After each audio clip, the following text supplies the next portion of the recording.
On this week's show, it took me 4 years to become financially free.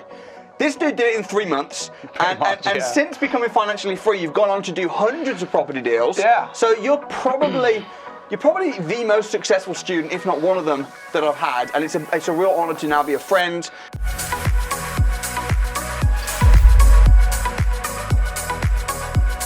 welcome to the Property Investors Podcast. Thanks so much for tuning in. Make sure you subscribe so you never miss an upload. You can catch us on Apple Podcasts, Spotify, and YouTube. Enjoy this week's show and don't forget to share it with all your friends. Well, yeah, obviously we met like mid 2016, and I was like I was inspired by you, but I was very skeptical of you because that's just me. I was a skeptical, as you call me, a skeptical Scot. Very skeptical. And then I just came and I got involved and I done it and I went full out. I played full out. Yeah. And I got one property, then I got another property, and then I got some lease options, then I done deal sourcing, and now like I've got a property portfolio, I've got passive income, I've got deal sourcing business which is systemized.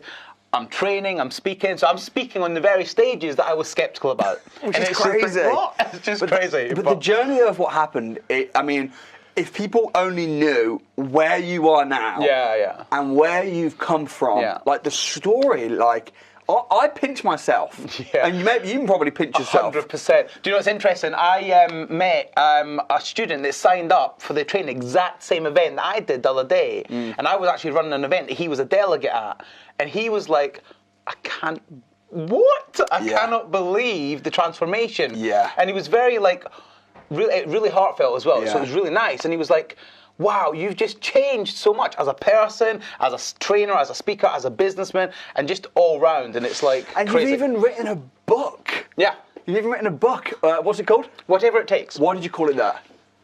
Because you helped me with that. Because you said you do whatever it takes. Yeah. And I remember you said, we were just chatting one day, and you said, do you know why you're successful? Because you're prepared to do whatever it takes. Yeah, that's right. I said, that sounds like a good book name. So I just went for it. But I think it's so true. I think, and your book, by the way, is a fabulous book. Yeah, it's one of the few property books that's probably better than my property book. But no, it's a fabulous book. But it's just so true, and we've done so much together. We've almost died together on the River Nile in Africa. Yeah, I still get flashbacks, mate. Yeah, literally. Maybe we can talk briefly about that. But we've done so much together, and I see you now as a brother. And I think that though, in order to win, if you're starting from nothing or starting from very little, in order to win, I think you do need to be prepared to do whatever it takes. Because and sometimes people criticise me for making it look too easy, which I take as a compliment, by the way, because it's like saying Cristiano Ronaldo makes football look too easy. Saying I don't make property look easy is a good thing, but whatever you do in life is going to be hard work. If you're going to have a job, it's hard. If you're going to be an entrepreneur, it's hard. If you're being fat, it's hard. And being slim is hard. It's whatever you're going to do is hard. But to achieve what you've achieved, you need to do whatever it takes. So talk me through right from the very beginning, and then I want to draw lessons out of what happened. So how did this all start? Okay, so it started by me seeing you on TV.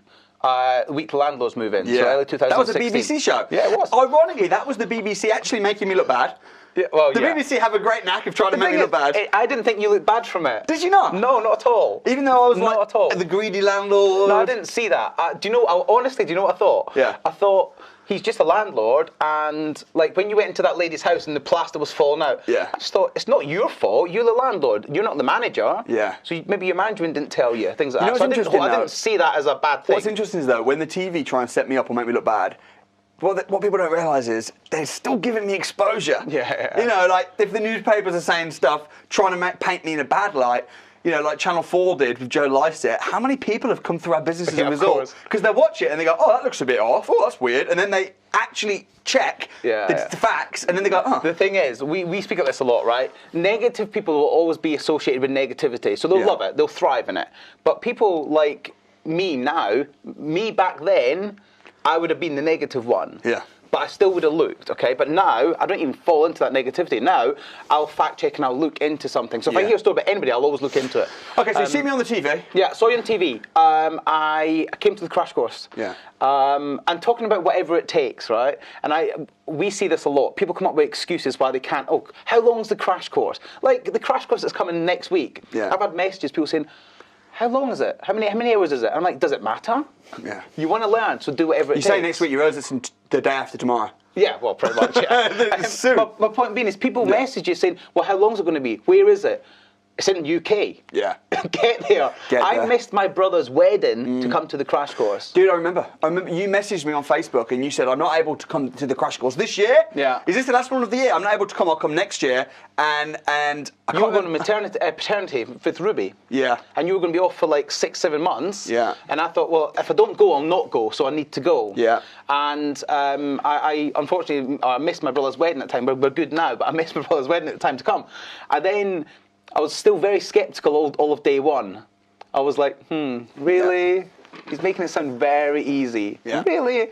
And then on day 2, when you offered to do Never Use Your Own Money again, I was still like, I wanted to do it, but I was like $2,000 was a lot of money back then. And I was like, and then Lisa said, just stop messing about and just go and do it. Yeah. And I done it, and then I came to the deal. Lisa, by the way, your partner. Lisa, my wife, And wife, sorry. And I don't think if it was for Lisa being there, I don't think you would have. I wouldn't have, mate. I wouldn't have. So we have to give massive props. She's a fabulous lady. Yeah, 100%, 100%. And I came to Deal Finding Extravaganza, Never Use Your Money again. Yeah. And I actually left. And I know I've told you about this before, but I got to the venue and my whole negative mindset came back in. What is that negativity? Where does it come from? Scottish, mate. Is it though? Because is it Scottish? I mean, Scottish scepticism, yes. They're like, yeah. And I remember you saying to me, you were like, just look me in the eye and tell me that this is true. I did. Just look me in the eye. And I looked you in the eye. I was like, I can't promise it's going to work for you, but it works. Do you know something? I'll tell you about that in a minute. But where it comes from is I've been brought up to think if it sounds too good to be true, it always is. Yeah. And I'm sure everyone's heard that, okay? And you sort of, you're led to believe that if you want anything in life, you have to work your ass off for it. Physical, hard labour. And I come from a family of labour, of joiners, builders, carpenters. Like, I was a bus and coach mechanic. I was getting filthy dirty every single day, fixing buses and coaches. And I was working hard to make money. And I was doing all right. I wasn't skint. I was doing all right. But I wasn't making big money. And then you showed me a way of, instead of working harder, still work hard, but combine that with working smarter. Yeah. And that's what I took away from, that's what I learned from you. Work smarter, not harder. Still work hard, but work smarter at the same time. And that's what I was doing. And I came to the DFE, and again, I was still a little bit skeptical. I actually left the venue. When you say you left, what do you mean? So I arrived at the morning on day 1, registered. My nerves kicked in, my anxiety kicked in, because I was like, there was like 25 people there. I thought, is it really that easy? And I thought, do you know what? This is going to be a waste of 3 days. A waste of 3 days. And I got back in my car and I left. And I phoned my wife up and I said, look, I'm just going to go to work and not.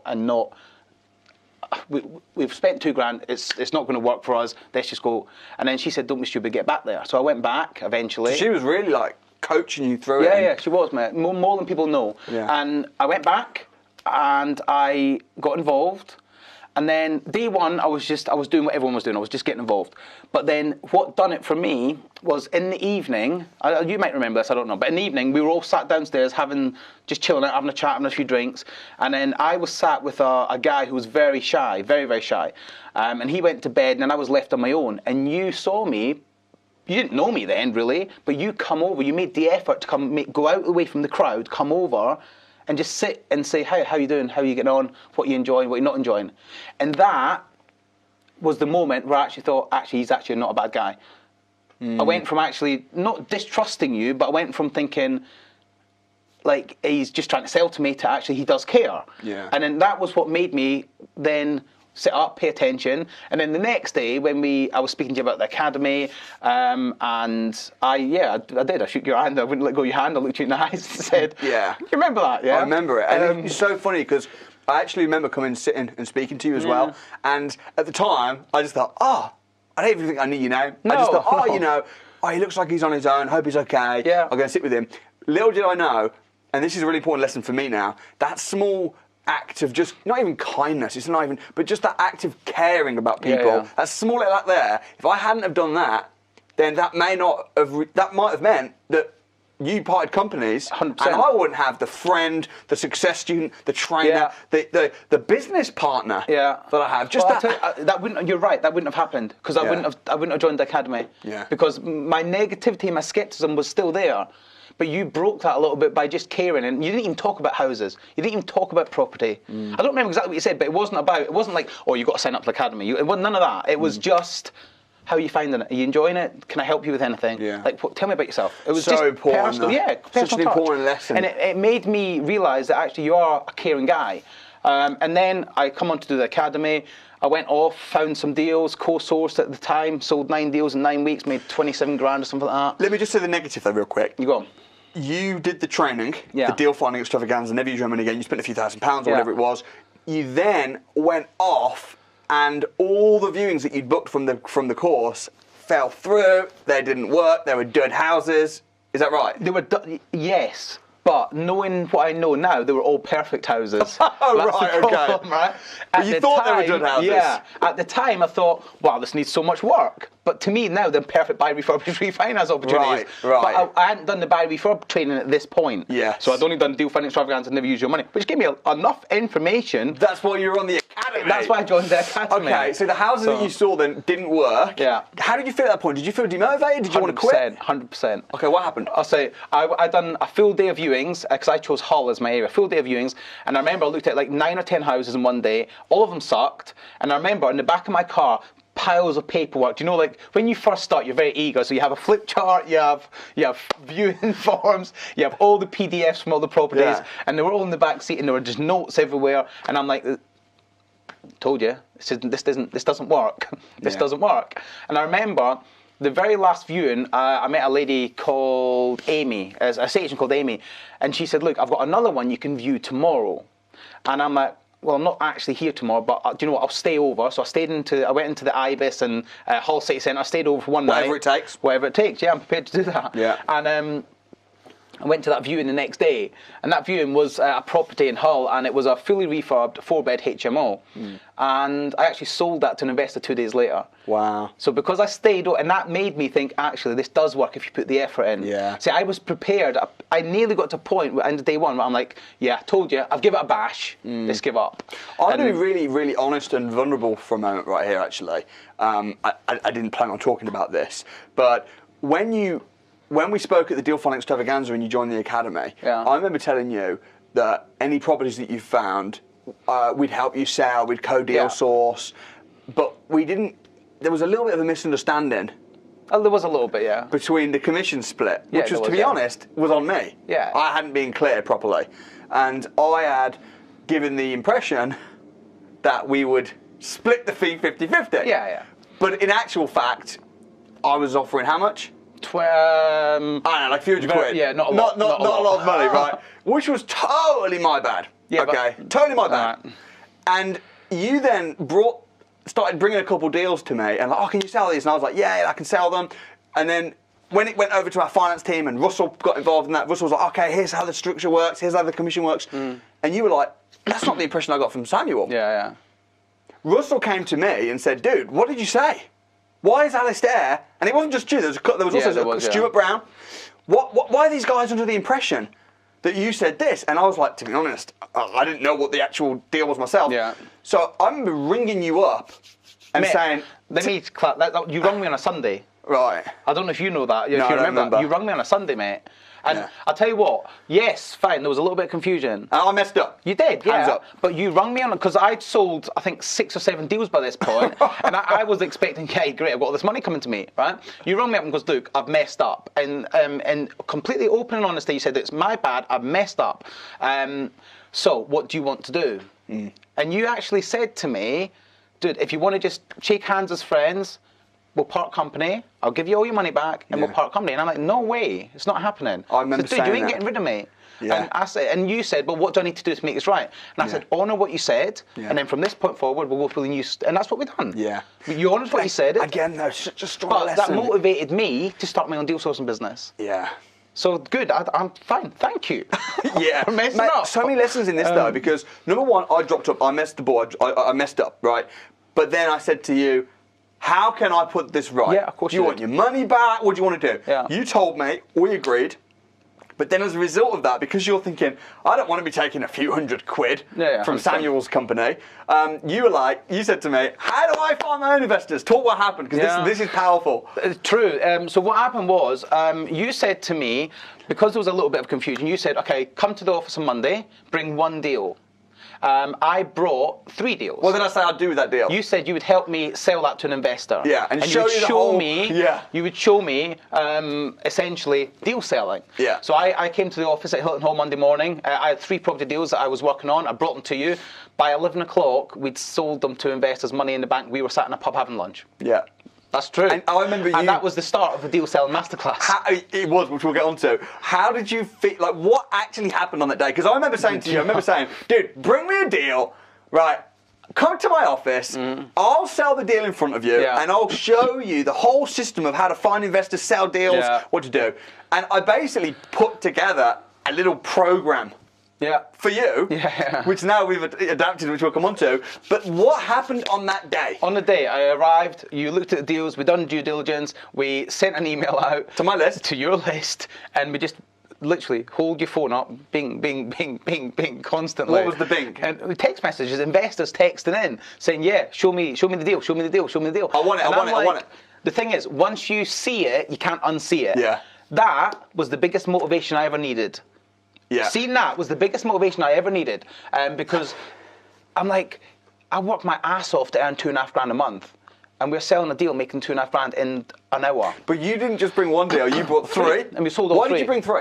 Because I do 2 reasons. One, because I like to over deliver on everything I do, and secondly, I knew I was being cheeky because I thought if I bring 3, you might sell all 3. Yeah. I was just being cheeky, and I knew that. I knew that if you're the sort of person that if an academy member or somebody that's doing training or whatever does 1, you'll multiply. You make 1 move, you make 10. That's what I always say. Yeah, of course you do. You got to. And sometimes people say, "Why are you spending so much time with Alasdair?" People used to say that. Yeah. Remember when it used to be called Golden Boy? Yeah. But people got annoyed. People used to say, "Why are you spending so much time with Alasdair?" And I'm like, because when I tell Alasdair to do something, he does it times 3. Yeah. Right? When I tell you to do the same thing, you come up with an excuse. Alasdair just does it. So I'm an investor. Not just of my money, but also of my time. Yeah. I'm going to spend more time with people. So I put this little program together. Not only do we get loads of texts coming through on my phone, but then I pick up the phone, you hear me sell. I heard you selling, and you're selling. You're a good salesman, and there's nothing wrong with that. There's nothing. I love sales. Sales is an important skill. Of course it is, and actually hearing you pick the phone up to investors and sell to them, really good. Yeah. Like seriously, it opened my eyes because I was very much like you can't sell because it's dirty and like selling's crazy. No. I love selling. You got to filter them first, make sure they want it, sell to them. So I sold 3 deals there and then. They were your deals. Yeah. As a result of that, you went on to set up your own company, which is actually I'm a silent partner in. Yeah, you are. Yeah. Better for transparency's sake. 100%. And we take a nice dividend from that each month. We do. We get that's passive. Yeah. Do you know what? People say you can't systemize deal sourcing. Well, I did. Yeah. We did. So talk to me about that, because after that program, the unofficial deal selling masterclass, you went and started caning it. Yeah. Well, I'll tell you how it started. I went absolutely crazy on networking. Yeah. Like people say, how do you find investors? Okay, network. Yeah. Put yourself out there. I was speaking at networking events all over the country. I was driving all over the country to speak at networking events. Do you know why? Because I remember when I asked you how you found investors, you were telling me you were going to PIN meetings. You would drive 4 hours to speak at a PIN meeting for 30 minutes to drive home. Correct. And I was doing the exact same. And I remember I went down to Cornwall to speak to an event. I was told to be about 40 people there.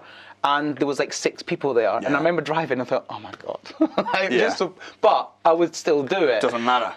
And you coached me a little bit with speaking in front of people and things like that. And it was really good. And then I went out, built my investors list. I went out, found deals. Again, I'm prepared to do whatever it takes. So I remember leaving my house one day on a Sunday morning to look at 2 houses in Lincoln. I got chatting to the agent. She had some more houses, so I ended up staying out. I ended up being out away from my home for the whole week. Yeah. I looked at 52 houses that week. I sold 4 of them to investors while I was on the road. 2 of them, I was over the top of the Pennines, sending text messages and sending emails, and like 4 houses by the end of the week. On that week, I also found a property that I took on as a lease option agreement, and none of it was planned at the start of the week, because property is about people, it's about relationships. So when you're getting out there and you're speaking to agents, speak to them and listen, because they've got problems and you can fix them. And one thing I love about you and the way we train is that's what we train. Property is about people. It's about win-win, fixing a solution to somebody, fixing a problem to somebody's, providing a solution to somebody's problem. Money comes from people, not property. Yeah. In your case, money comes from our staff because you have them as tenants. I do have tenants, yeah. Yeah, but he tries to poach our staff for tenants. Do you need any houses in Hull? I'm like, no, they're in London, go away.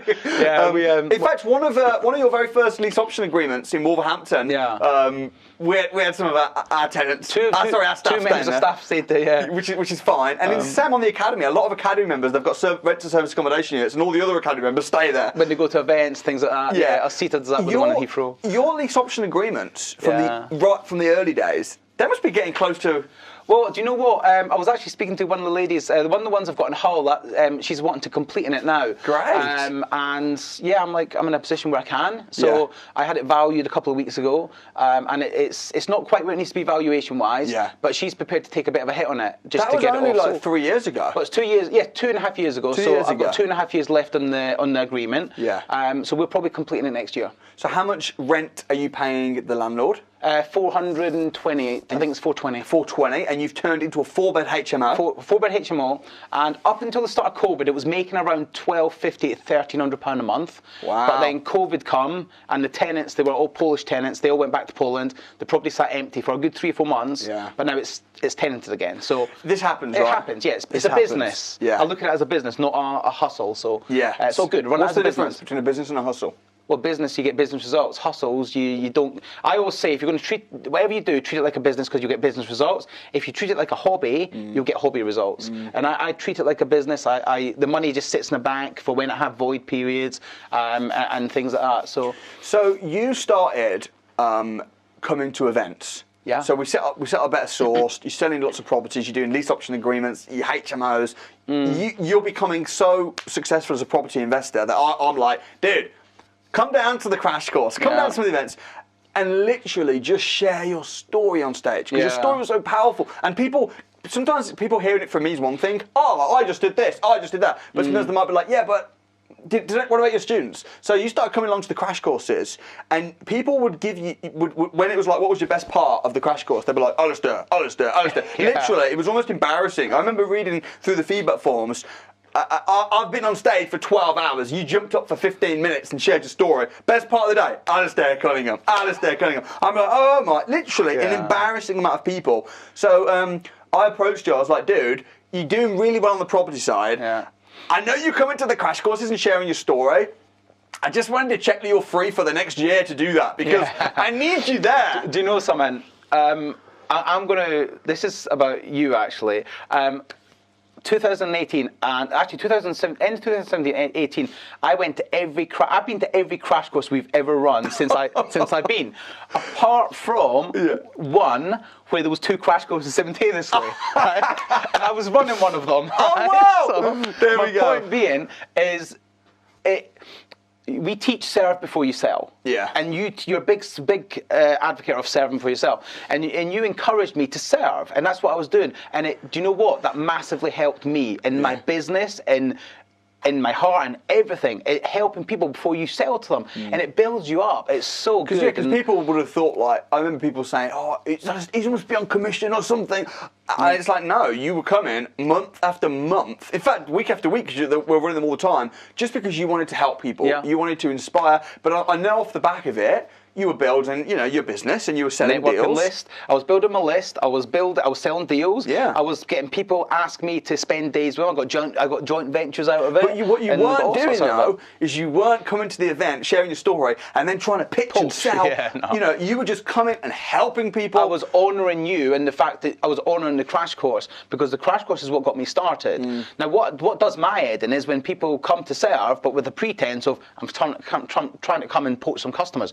I'd never done that. I came to serve you and the crash course and the people at the crash course, But naturally, off the back of it, people connect with me and want to do business. And then people say, Sammy, how can I get on stage at the crash course? It's like, just serve. Serve, yeah. Add value. Do the training, go get results, become financially free, come on Winners Wednesday, and then, if you're asked, which you will be, do a 2-minute piece. Yeah. Travel to Scotland to do a 2-minute piece. And then if you're good, and you're heartfelt, and you help people, and you come up on the feedback forms, then you're going to get asked again and again. So as a result of that, at the same time, I'm doing more and more events. Yeah. We're getting an overpopulation of people. People are flying in from all over the world. And, you know, you at the same time, you started doing like, I mean, how many deals did you do last year? How many did you? Over 220. Ridiculous. 220, yeah. So you're here, someone that's coming to the events, someone that loves the training, a product and a walking, talking testimonial, but also someone that's wildly successful in property. So I'm like, I've got all these training events. Yeah. I've got a couple kids and different things. So I thought, well, actually, maybe I could train you to be a trainer, and maybe you could start helping with some of the events. Yeah. And talk to me about how I approached you with that and what happened. Do you know something? Before we get into that, right, I've always felt I was destined to be on stage. From 10, 15 years ago, I remember watching, I can't remember who it was, but this guy was on stage delivering a seminar, and I thought, that's what I want to do. I want to be on stage helping people. And then I met you, and then you're on stage, and I'm like, oh my goodness me, this guy's crazy. Like, he's delivering amazing, and he's helping all these people, and I thought, I want to be like that. It's so weird that you felt like that though, because no one would have known. And I wouldn't have known. You in the audience with your arms folded and your glasses, like, all sceptical. I saw the other day on YouTube a video of a crash course, the crash course I went to, and like, everyone's standing up clapping, and I'm sat there like this. Like, it's so funny. Little do we know that you're thinking, I want to be a trainer one day. I know. The video pans around, and I'm like this. And everyone's going, and I'm... it's so funny. But the way it came about was you approached me and you said, look, you need to go on stage and you need to train. Because you're such a walking testimonial of it. You've got good energy. I created another training program just for you. Yeah, you did actually. Tell the world. Tell the world. It just wasn't called that. It was Tell the World, okay? Leaders create leaders. They don't create followers, correct. Okay? And you're a big advocate for that. You empower other people to lead, and you've done that with me. You've done that with somebody else as well. Now me and that other person came along, and we just spent 3 or 4 hours with you, just talking about how to train and how to speak to people and how to help people and how to help speak from stage and all that sort of stuff. And then that led to me doing an hour piece at an event, and then an hour and a half piece, and then 2 sessions. And then before I know it, I was running an event, a 3-day event, and a 4-day event, and it's like, deep end, here I come. The thing is, though, when you've got the knowledge to be a trainer, I mean, first things first, to be a trainer, you have to have first-hand experience. Of course, yeah. 100%. And you were doing deals day in, day out. You had deals that had gone wrong, deals that had gone right. Yeah.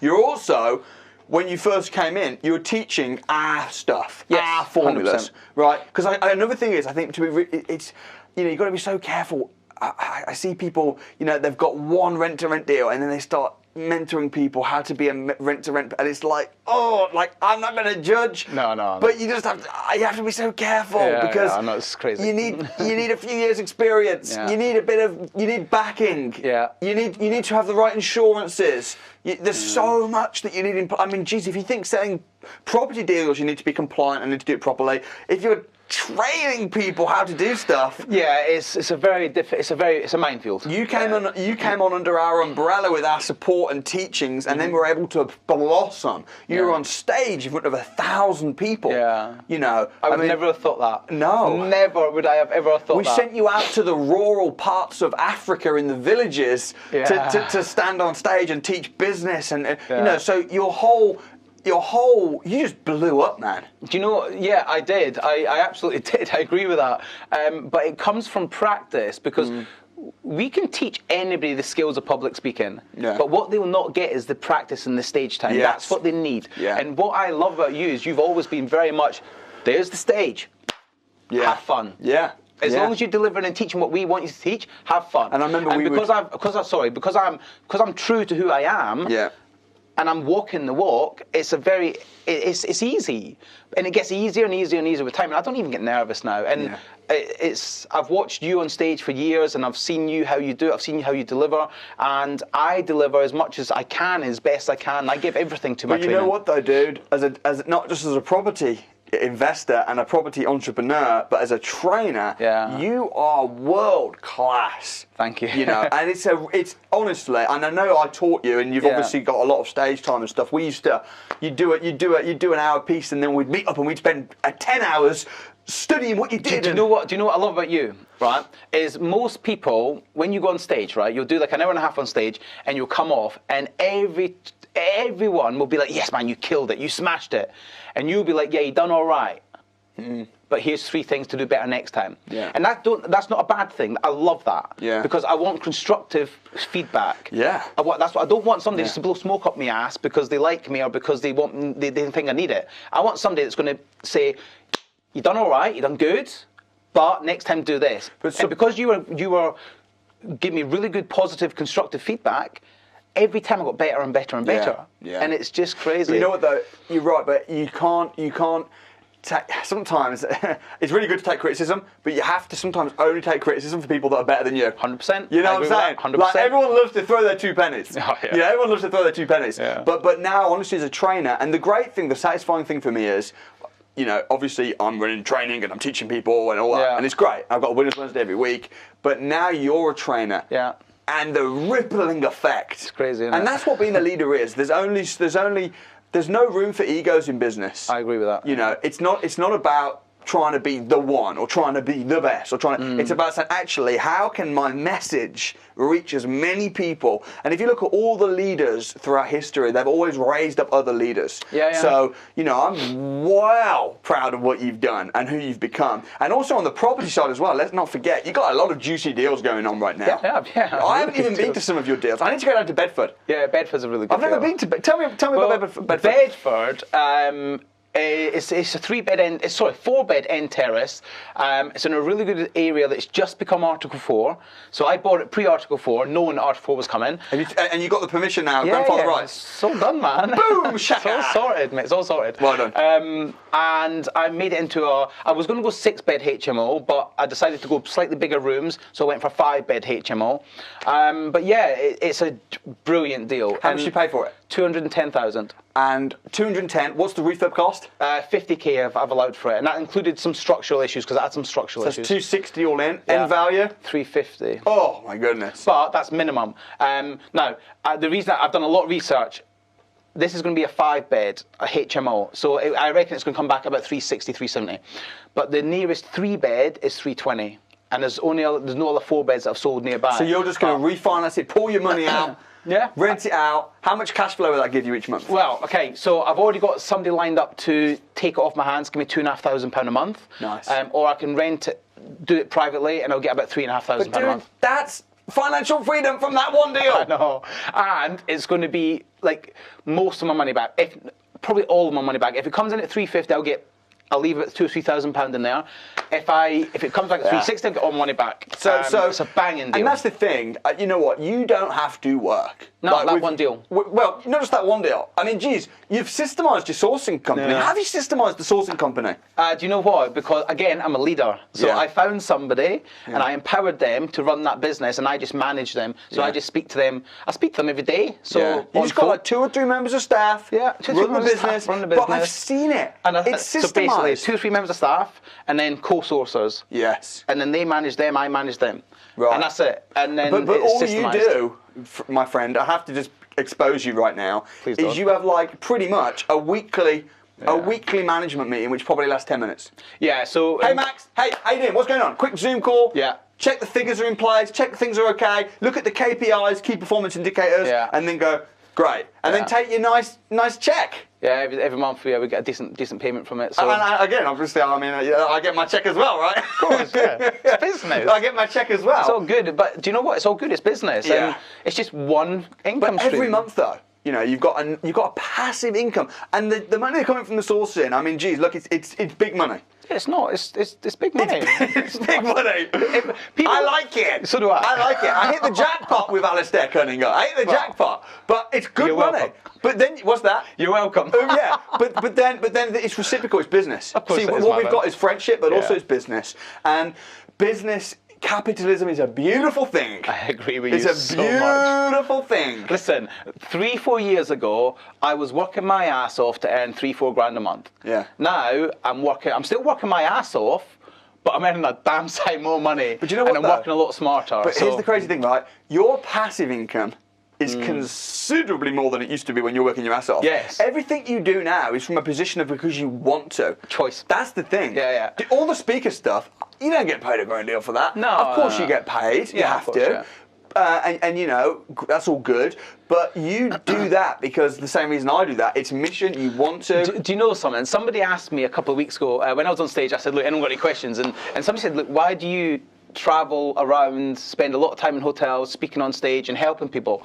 And I'm like, because it truly is, because I see people come into the academy, come through the system, and they're like on $2 grand a month. And then Jamie Higgs, take Jamie Higgs, yeah? Working in a factory, working as in a logistical warehouse, okay, doing what he's doing, earning a decent salary.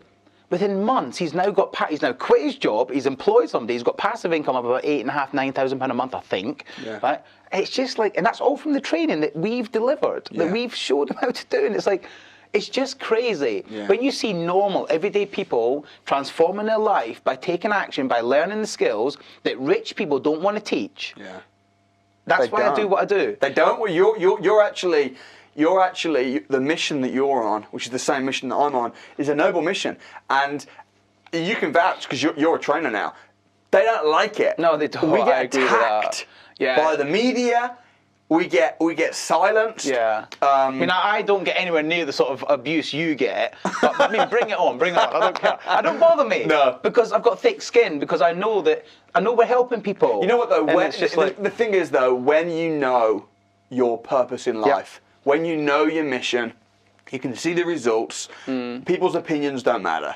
You know, so and I remember they used to matter for you. Yes. I remember I'm going to tell the story now. I remember when you got your first bad review on your book. Yeah. A couple of years ago now, at least. You got your bad review. You rang me up and you were like, "Dude, I'm so angry. This person, look what they said. Look what they said." And they were like, "I need to ring them up and I need to give them a piece of my mind and let's get this." And I was like, "Dude, if you can't take the heat, get out the kitchen." Yeah. You were very much like that. Like honestly, if you can't take a bad review.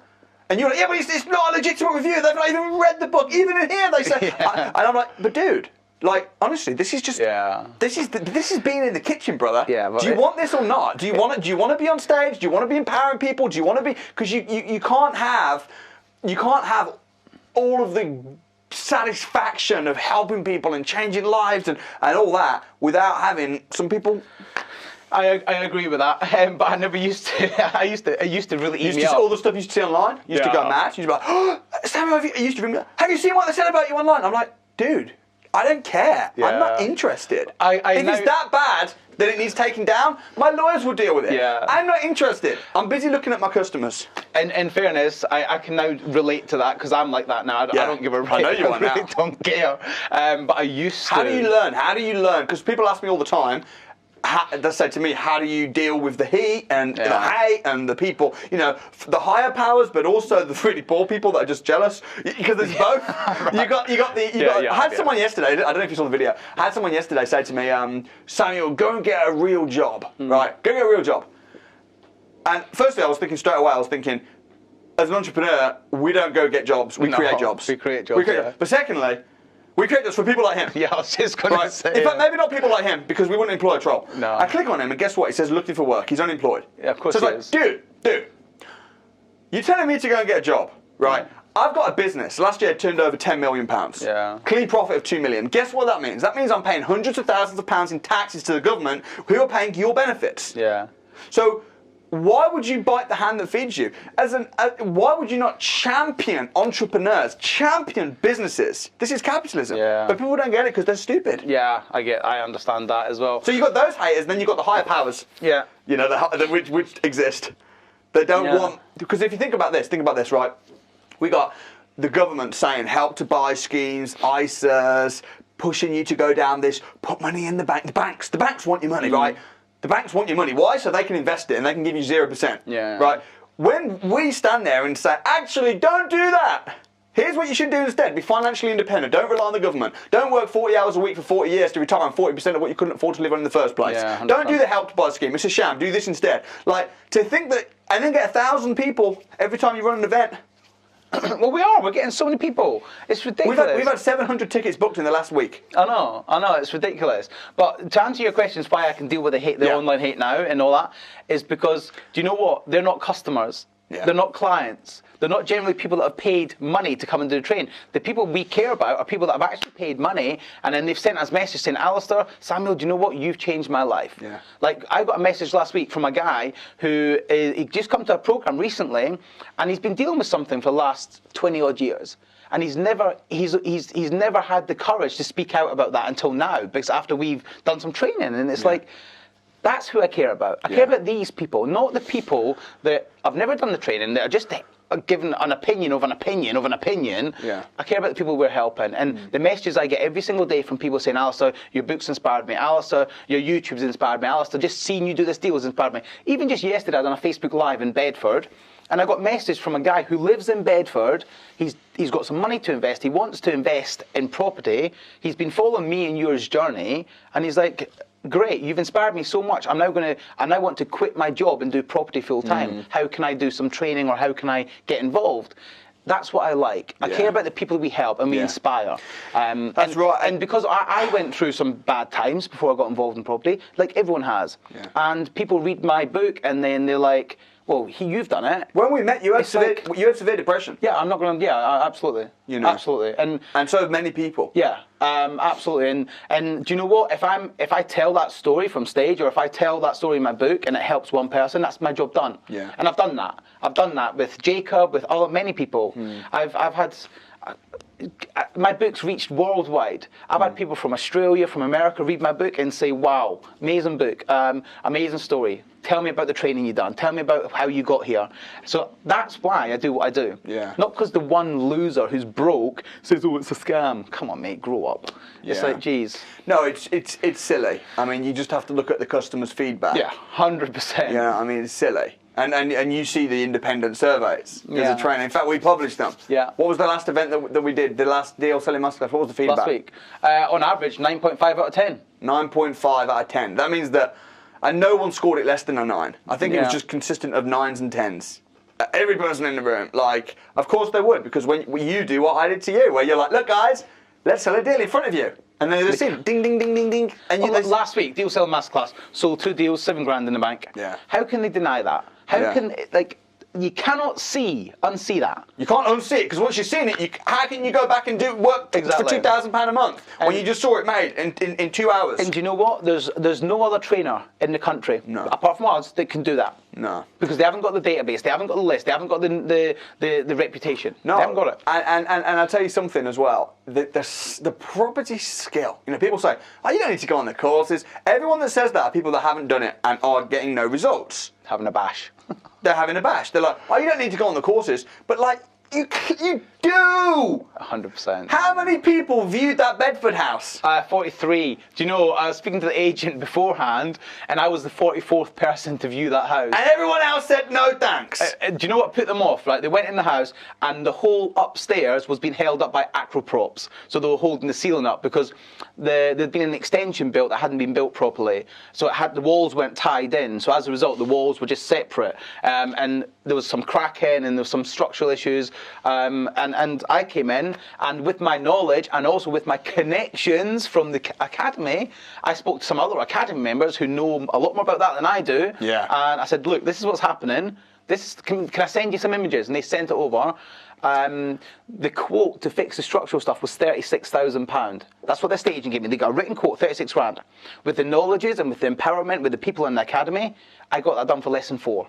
Less than 4 grand. 4 grand. But that's the thing. And people say the academy is expensive. I just saved 3 times the cost of the academy in that one deal. Yeah. And that's one of hundreds. Knowledge and people. That's one of hundreds of deals as well. Yeah. So it's like, if you want to be a professional anything, you want to be a professional, like, basketball player, you're going to need to pay a coach. You want to be a doctor, a lawyer, A hairdresser, lest you chop someone's ear, you need to go to college. Yeah. And you need to pay for that. Yeah.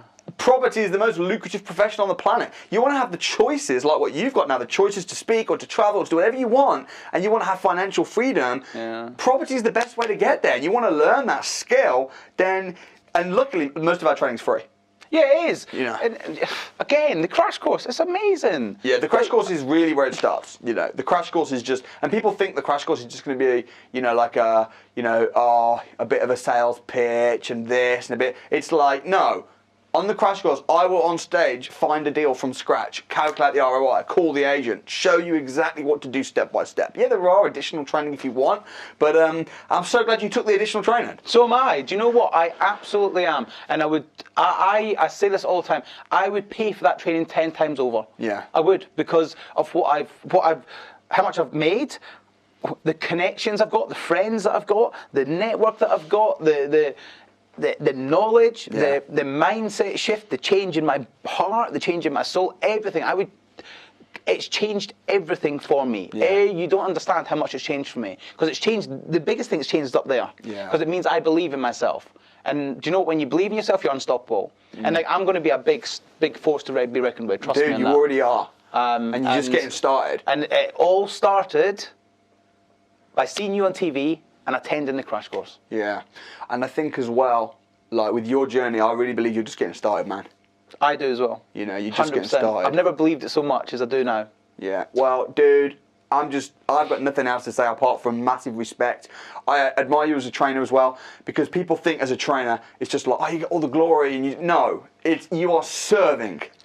Yeah. It is hard. Let me tell you something. Only bad trainers want all the glory. Yeah. The good trainers, like us, it's not about us. It's about the people out there. Yeah, exactly. And people might see the pictures on stage, you know, of like 1,000 people and think, but no, this is hard graft. And by the way, the money, I can't even afford to take a salary from the training business because it's so bad. Yeah. The money is so bad. Yeah. As a businessman, I laugh at the training business. I laugh at it as a businessman.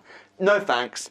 I'll rather sell deals to people. Yeah. Rather than teach them how to find deals themselves. Yeah. But the missionary in me, Yeah, the of course, financial 100%. evangelist, as I've been called by the media, Oh, really? as a slur. I take it as a compliment. Yeah. I'm a financial advisor. Do you know, I want to talk to you about that quickly. Don't end this up. I want to talk to you about that. The mission, right? People. I used to be one of these people, right? That would hear somebody going on about their mission. I'm like, yeah, bullshit, right? That was me. Like, somebody would stand on stage and say, yeah, it's all about the mission of help people, and I was like, utter BS, right? And I would. And I'd probably said it with you as well, okay? But then you invited me out to Uganda. Now, what we had a one-to-one meeting back 3 years ago, and you gave me 12-month goals, right? And you said, as I was leaving, you said, no, you're not doing 12 months is too long. Do that in 3 months. If you do it in 3 months, I'll bring you out to Uganda. So we went to Uganda 2018, and I saw firsthand what you've been doing out there. Like, you can watch it on a video, yeah? You can watch it on a video, that's fine, easy. But when you're there firsthand and you're seeing the children, like that, do you know the little, in the first Africa video, there's a little child and somebody takes the bowl from him. Yeah. Well, I met him, I saw him. Yeah. And when you see it firsthand, again, you can't unsee it. Yeah. And like, for that, like that alone, I know you as a person from that. Just from being out there, seeing the impact you've had, seeing the change, and seeing what's happened in the villages with Charles and the charities that he's running that you've supported. It's really admirable. Thanks, really man. is. And you know what? Again, you know, I don't even really do videos about that. I just crack on with it. And I've been going out to rural parts of Africa since I was a teenager. Yeah, I know you have, yeah. You know, I mean, for me, that's just been ingrained in me to help other people. Now, obviously, we're out bringing education, schools, water, and different things. And again, having you out there. Sorry, I couldn't stick around for the whole trip. Well, dude, you had an excuse. Yeah, no, we were on a boat and I broke my leg. We both fell off the boat. We both. You almost died. We both did. I almost died. You ended up with bruised. No, forget me. Yeah, fine. I was bruised, and I've still got a twisted pelvis to this day. But and I still got a chiropractor 3 times a week for it. But I remember when you bust your leg. It's still not weird. It's still weirdly shaped, right? You bust your leg, and I remember getting pulled in from the. They took them about an hour to find me and Anna. They pulled us in. And I'm like, where is everyone? Is everyone all right? And then you were at the front of this boat, and I thought, Simon's fine. I didn't, and you weren't screaming, you weren't shouting, you were just stood there and you were like, is everyone all right, is everyone all right? And I noticed your leg was over the front of the boat. And then there was a bandage on it, so I just thought you bruised it. And it's only when I come over and I saw the blood, and you obviously a bit of bone sticking out, and you broke your leg, but you weren't screaming and shouting. Yeah. At that point, your concern was only about where is my team. Yeah. And I remember you didn't say, you weren't like, shit, my legs, oh, get me a doctor, get me a doctor. You weren't like that. You were like, where is everybody? Where's Alasdair? Where's everybody? And everyone was telling me that. And we waited 3 hours for somebody to come pick us up. And we were in the rural parts of Ginger. Somebody come and picked us up, and we all got crammed into the back of this 6-seater minibus. And you were in the back seat, and you were leaning against the window. And I was underneath you, and you were leaning here, and I was supporting your leg. And we couldn't move your leg because obviously you broke it, and it was every time you move, you go over a bump, you're screaming, you're in agony.